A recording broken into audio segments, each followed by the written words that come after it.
Como nós estávamos falando no último vídeo, nós precisamos de alguns critérios para saber se determinada conduta nossa é pecaminosa ou não é pecaminosa.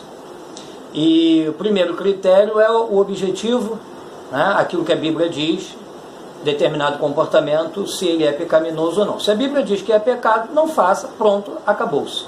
O problema é naquelas situações, como eu disse melhor anteriormente, em que nós não temos esse critério objetivo.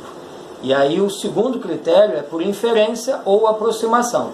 E eu terminei o primeiro vídeo falando a respeito da receptação. Falei do crime de furto, que é subtrair para si ou para outro em coisa alheia móvel, e perguntei se receptação também era pecado, já que a Bíblia não menciona a receptação, que é crime no nosso Código Penal, artigo 180, e se isso seria também pecado. E a resposta é sim. E por que a receptação é pecado? Ora, por causa da inferência, da proximidade com o pecado de furto. Porque, apesar de não estar escrito na Bíblia, e olha, perceba que só o nosso Código Penal, sem falar da legislação extravagante, tem lá mais de 300 crimes. Pode ter crime que não seja até pecado, acho difícil, mas pode. Mas imagine que amanhã fosse crime pregar a palavra. Isso virasse lei. Crime, como em alguns países, pregar a palavra de Deus. Por óbvio que seria crime, mas não seria pecado. Mas no caso da receptação, ela é pecado pela proximidade.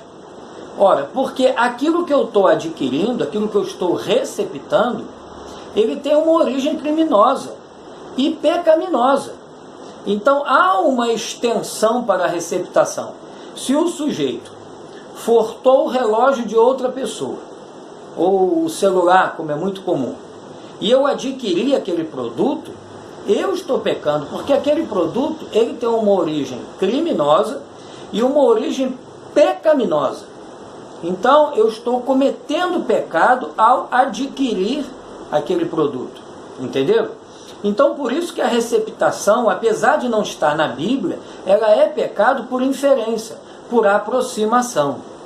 Agora, existe uma série de outras situações que nós vamos ter que julgar com sabedoria.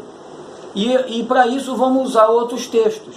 Então, por exemplo, a gente descobre se uma coisa é pecado por um critério objetivo, está escrito que é pecado, ou então por inferência, porque aquilo está ligado a um comportamento pecaminoso e pecado é também.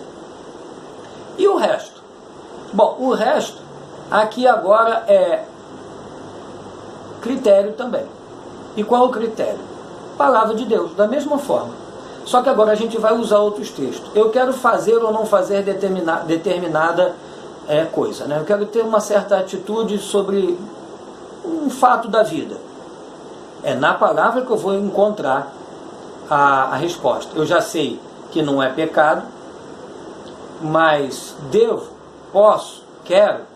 E aí nós vamos para outros textos bíblicos que nos diz. Por exemplo, Jesus disse assim, olha, o que contamina o homem não é o que entra pela sua boca, é o que sai dela. Veja que até Pedro que disse para o Senhor, eu nunca coloquei coisa imunda nos meus lábios. E o Senhor diz para ele, não chame de imundo aquilo que eu santifiquei. Claro que ali tinha uma outra relação espiritual por trás. Mas o critério é, o que contamina o homem não é o que entra pela boca, é o que sai dela. Depois, tudo me é lícito, mas nem tudo me convém. Tem coisa que eu posso, mas não devo. Às vezes por uma condição minha, específica. Por exemplo, uma pessoa que é diabética, como é o meu caso, deve evitar alimentos que contenham grande quantidade de açúcar, ou cortar o açúcar, ou evitar o carboidrato. Então eu posso comprar um bolo e comer ele todinho? Posso. Mas devo? Não devo. Então, é lícito? Me convém? Não convém.